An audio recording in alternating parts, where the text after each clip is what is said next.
Joining me now to talk about that is Chief Medical Advisor to President Biden, Dr. Anthony Fauci. So, Dr. Fauci, more than 3 in 4 eligible Americans have now gotten a vaccine shot. For the first time in more than 2 months, the U.S. is reporting fewer than 100,000 daily cases. So, are we at a new hopeful moment in the pandemic? Well, Dana, it's certainly going in the right direction. As you mentioned, the 7-day average of cases is below 100,000. It's about 95,000. Hospitalizations are down below 10,000, around 7,400. And deaths are down below 2,000. They're now around 1,400. So it's certainly going in the right direction. That's the good news. And hopefully it's going to continue to go in that trajectory downward. But we have to just be careful that we don't prematurely declare victory. In many respects, we still have around 68 million people who are eligible to be vaccinated that have not yet gotten vaccinated. And even those who have been vaccinated, I mean, you want to look forward to holiday seasons and spending time with your family and doing those sorts of things. But don't just throw your hands up and say it's all over. Because on the one hand, we do want to celebrate and look forward to the fact that we are going in the right direction.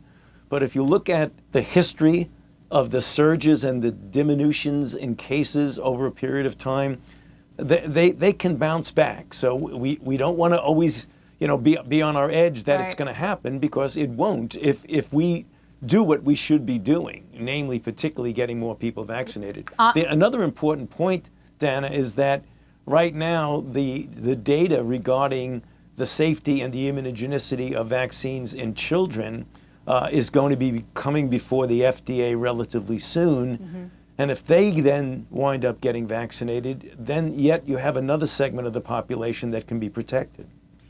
So you mentioned the holidays, Thanksgiving and Christmas. It's hard to believe it. They are just around the corner. Canada just imposed a vaccine mandate for eligible travelers on airplanes.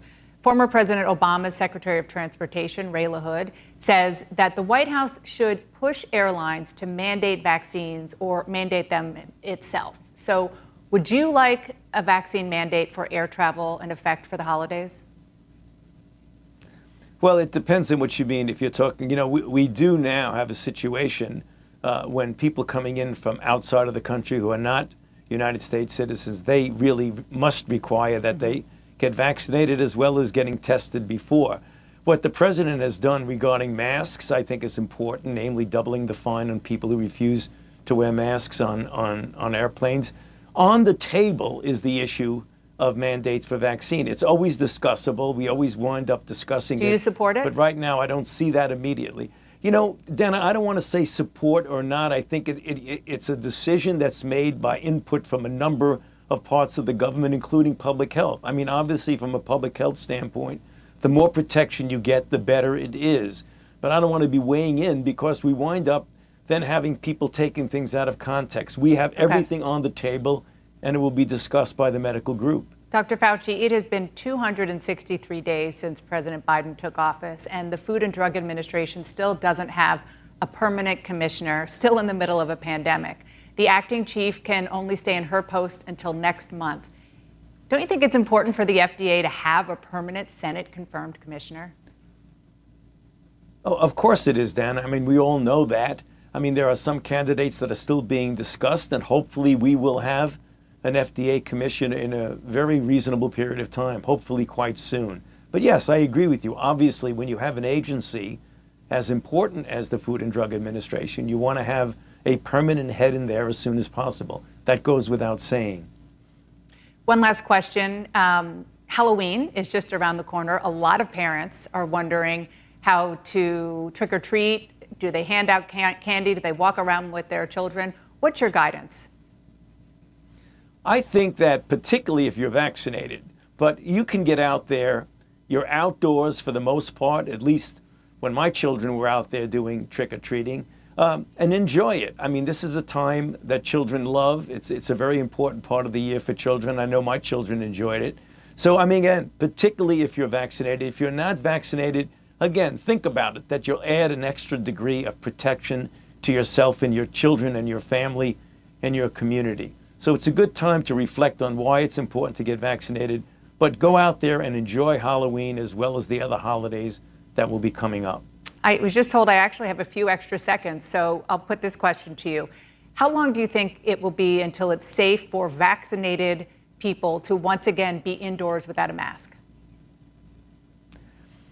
You know, it's always tough to predict that. I think if we continue to go down in the cases that we're seeing right now and more people get vaccinated, as the dynamics of the outbreak, namely the amount of virus circulating in the community, goes down, I hope we'll be able to pull back on some of those restrictions to get closer to what we really feel is normal in the community. I hope that's soon, but I can't give a prediction of a date on that, Dana. What do you need to see?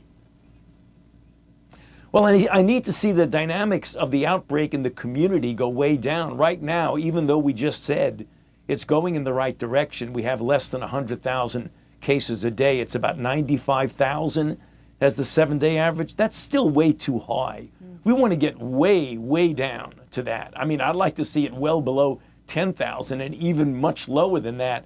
But when you're at 95,000, that's still a situation where you have a high degree of dynamic circulation of virus in the community. Got it. Dr. Anthony Fauci, thank you for spending time with us this morning. Appreciate it. And thank you for spending your Sunday morning with us.